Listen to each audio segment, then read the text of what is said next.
Underwear drawers. Wearing their underwear.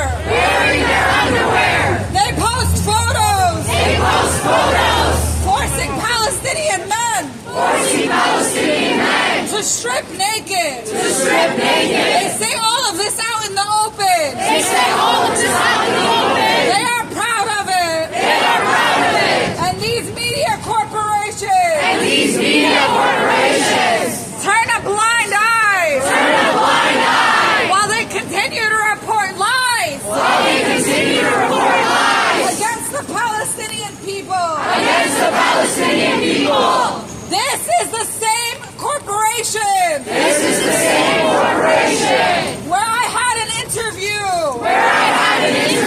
with Piers Morgan. When I called him out on spreading the lies that 40 Israeli babies were beheaded and burned to death. He acted like he never repeated this claim. This is what we're gonna see. From every single U.S. media corporation now. They're going to pretend that they had no part in spreading these lies. But we witnessed them. And we will not forget. And we will not forgive. We will make sure that their role in this genocide is well documented and well remembered.